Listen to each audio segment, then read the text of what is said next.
กาทักทายสบายดีเบิร์ดสุขุทุกคนเนาะวันนี้ก็จะพาทุกคนไปอามีมือเก่าทุกคนมากัน4 คนทุกคนมันเปิดเห็นมีเราเป็นสิพาไปเอาเนาะ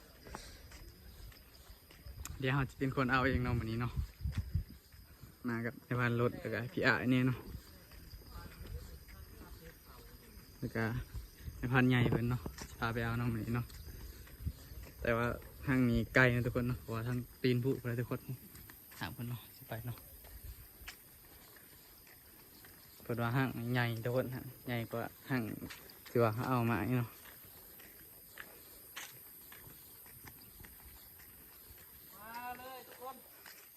เส้นทางก็ไกลทุกคนเพราะว่ามันอยู่ไกลตีนผู้เนาะ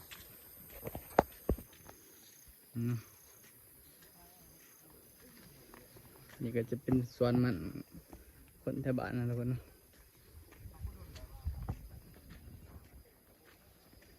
เส้นทางออกมาให้ทุกคนเนาะ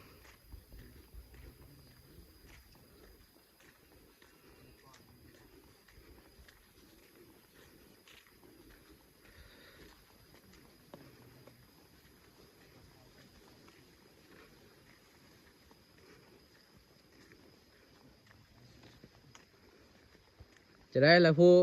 เสือ15นี่ว่าสิเอาหรือว่าจะได้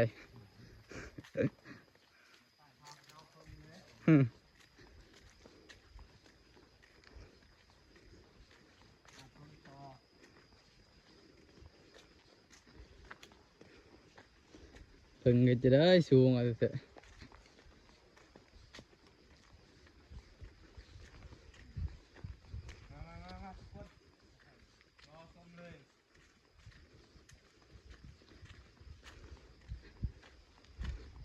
เดี๋ยวไปติดตามชมตอนที่เราไปหอดทุกคน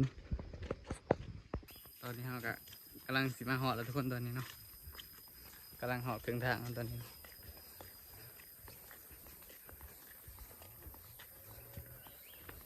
เดี๋ยวไปเบิ่งว่าหางมันใหญ่ยังไงทุกคนเนาะทีมงานเนาะ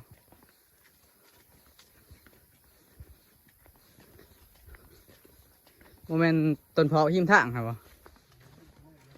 เอา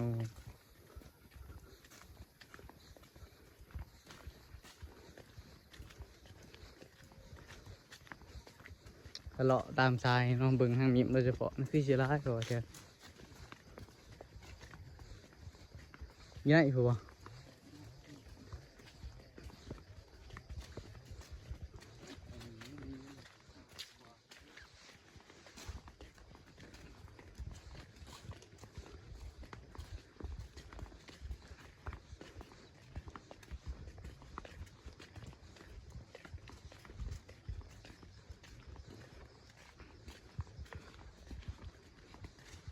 โอ้ยเอาต้นพอกหน่อยตัวนี้เลยหิมถางแต่ยีไนพุ่นเนาะ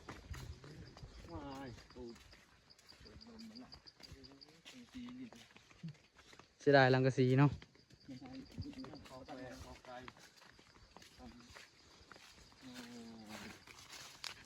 ไนพอได้ทุกคนดังบุเข้าไปยีไนอีกเนาะ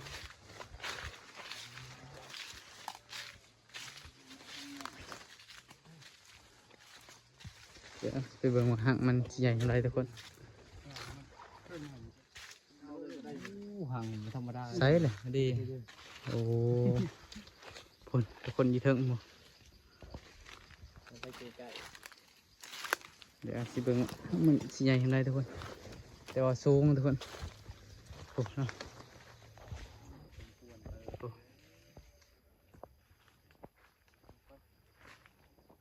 ใหญ่เติบด้วยว่าหนามันหนาสิใหญ่ทุกคนตอนนี้ก็ทีมงานเขากำลังทำการเฮ็ดเครื่องอู่ทุกคนเนาะเนี่ยอู่เนาะแล้วกำลังตัดใหม่หางมันค่อนข้างสูงลายทุกคนขาง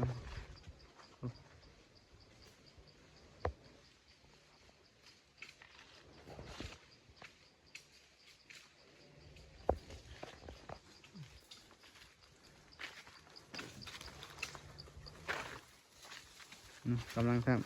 ำเนี่ยอู่เนาะจะได้เจ้าว่าจะเป็นคน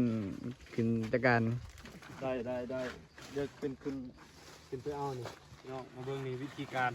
เนี่ยเอาเว้ยเอานายผ่านเห็ด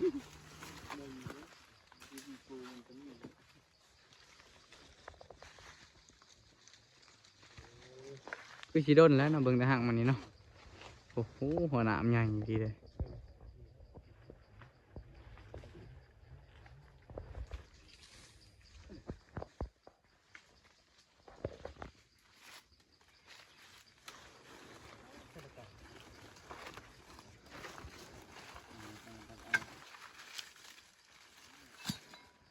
บ่ใส่ใบตองไหนบ่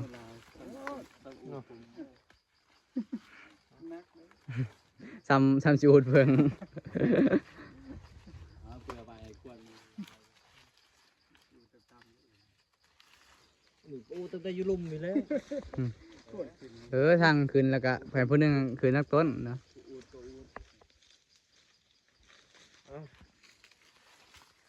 จะได้บ่ใส่ใบใหม่กันบ่ใส่ใบใหม่แล้วบ่ให้มันติดๆนี่ขนาดนั้น ทดลองมึงดู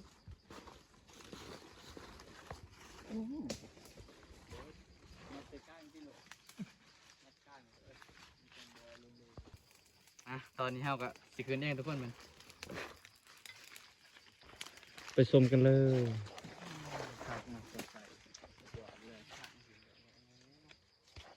จะได้เงินปะ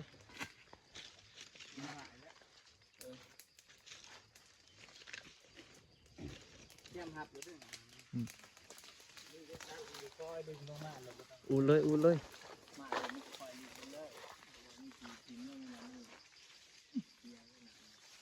นี่ทุกคนในพันธุ์มันขึ้นแล้ว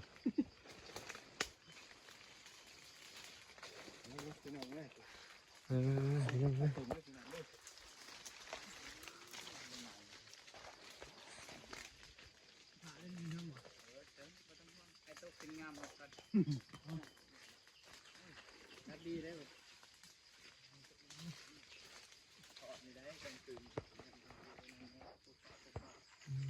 ในพันธุ์ขึ้นแล้วอูดแล้ว ได้แหละไฟเสื้อบ่หอต้นก็ถืออยู่แต่ว่ามันไฟไหม้แล้วไฟบ่ไหม้ก็ได้นั่นน่ะห่างกับแกเติบอยู่ ในพันธุ์ อัน ไม่ นี้ ยิน ขึ้นอีกได้บ่เดี๋ยวสลัดแล้วโอ้ไปแย่มันก็เบิดละห่างเลยเบิ่งไฟลูกบาศตัดตำแหน่ง โอ้ ก็ได้ เดี๋ยวเห็นจุ๊บโอ้ ตัดซ้ำตัวเหยียบได้นี่ก็ได้แล้วนี่เยอะมันเข้าไปกินโอ้เนาะ มันใหม่เลยนะ โดนเบิดแล้วเอาคืนนี้บ่ได้บ่คืนนี้ก็ได้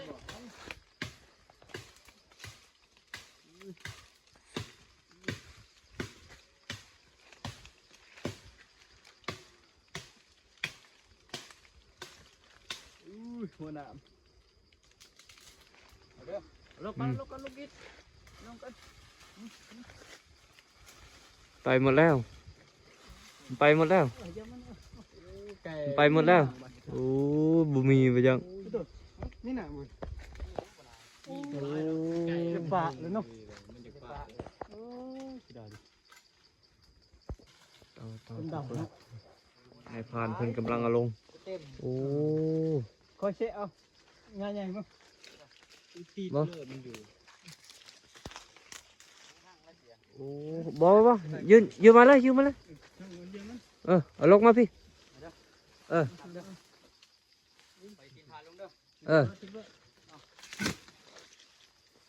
ในพานเพิ่นกำลัง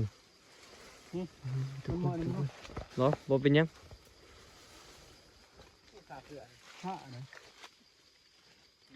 นี่เอาลงทางหลังพี่ทางหลังพี่โอ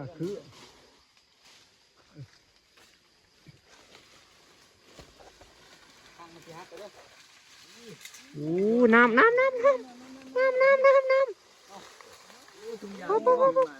ซื้อมาได้ทุกอย่างเทิงอยู่อ่ะไปเทิงโอ้ทุกคน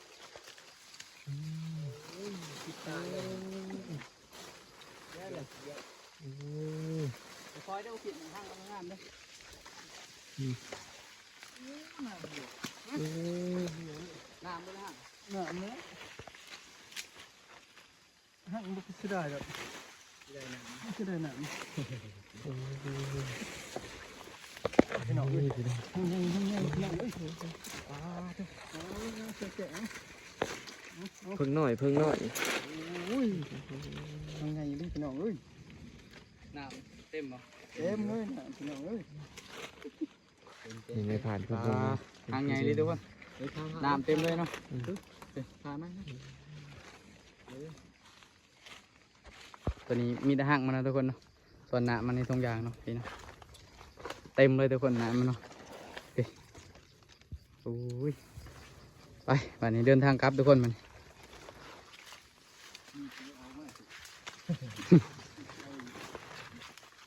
ลูกมันบ่ร้ายบ่ได้ทุกคนว่ามันอยากอันนั้นเนาะ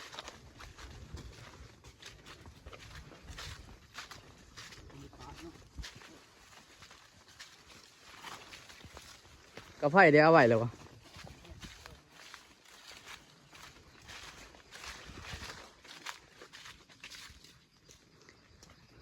นี่เนาะอันนี้จะเป็นหัวหน้ามันเนาะ เสียเขาเม่นบ่ได้หน้ำบ่ได้ตัวบ่มีน้ำ น้ำปิดเบิดถึง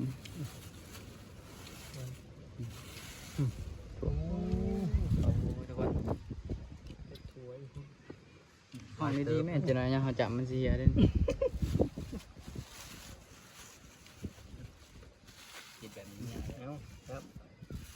มาทุกคนไหม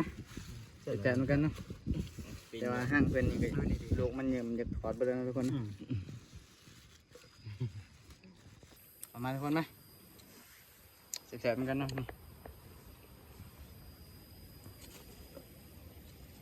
โอ้ยน้ำ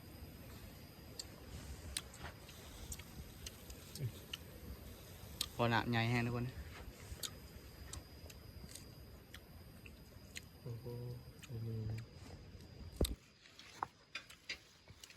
โชว์กล่องนะมั้ง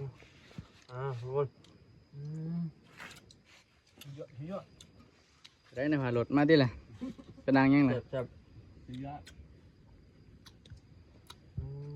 เพิ่นว่าสิเอาบ่ได้เอาซ้ำทุกคน ในผ่านใหญ่เพิ่น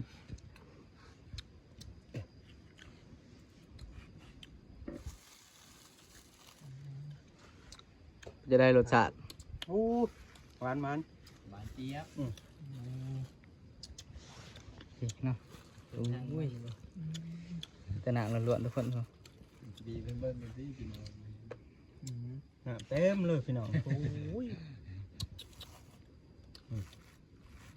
มาดีนะพี่น้องโอ้ลองกันลอง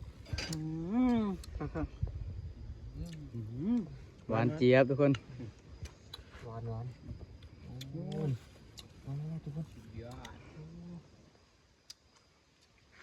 ความแซ่บ